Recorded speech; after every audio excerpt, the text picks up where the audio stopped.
Salam sejahtera, salam sehat selalu dalam kasih Kristus bagi Bapak, Ibu, dan anak-anak yang diberkati Tuhan.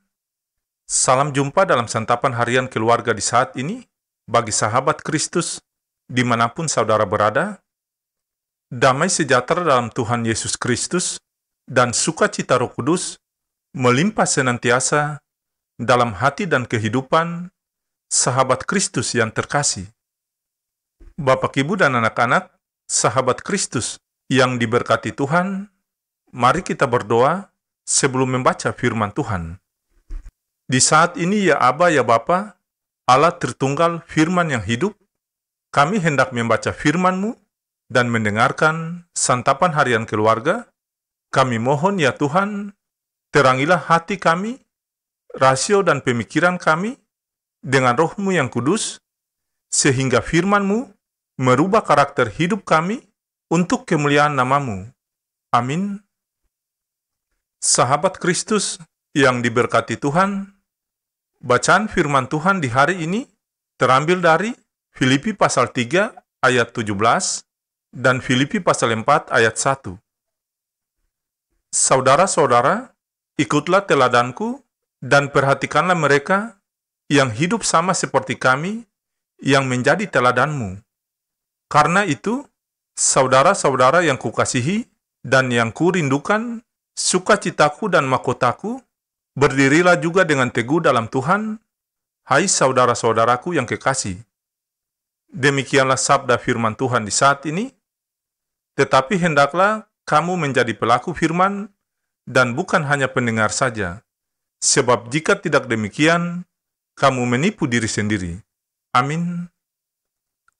Bapak, Ibu, dan anak-anak, sahabat Kristus yang diberkati Tuhan, santapan harian keluarga di hari ini berjudul, Jadilah Teladan Iman.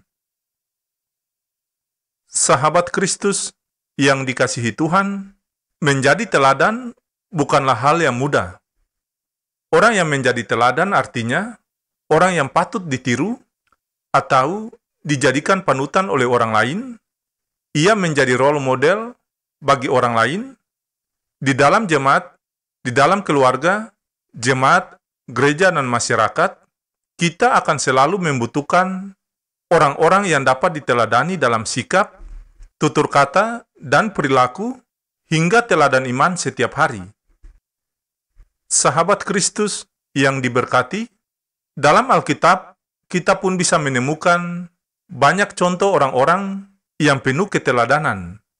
Rasul Paulus adalah salah satunya. Ia memberi nasihat kepada jemaat di Filipi, ikutlah teladanku, sama seperti aku telah mengikuti teladan Kristus. Bapak, Ibu, dan anak-anak, sahabat Kristus yang diberkati, apa yang perlu diteladani dari Rasul Paulus? Kehidupannya ternyata sepenuhnya dipimpin oleh Roh Kudus, sehingga ia benar-benar mengerti bahwa keberadaan hidupnya hanya untuk Tuhan. Rasul Paulus tidak pernah memikirkan dirinya sendiri. Yang dipikirkan hanyalah bagaimana ia dapat memuliakan nama Kristus yang telah mati bagi dirinya, baik melalui kehidupan maupun kematiannya. Itulah sebabnya ia tetap berdiri teguh, melayani dan memberitakan Injil.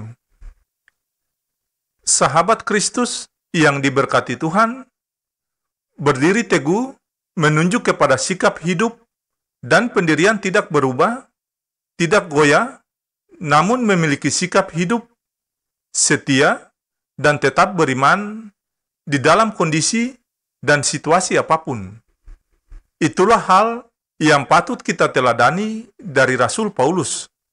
Pertanyaannya, ada berapa banyak sosok yang layak untuk diteladani di hari-hari penantian ini?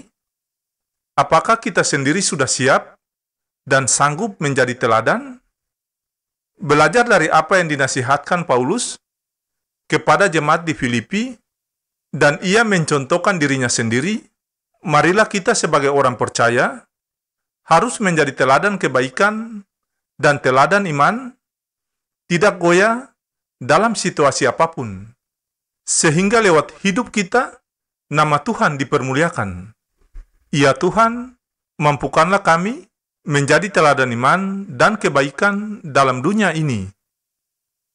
Semoga Allah sumber damai sejahtera segera akan menghancurkan iblis di bawah kakimu. Kasih karunia Yesus Tuhan kita menyertai kamu. Damai sejahtera Kristus memerintah dalam hati dan kehidupan sahabat Kristus yang terkasih. Amin.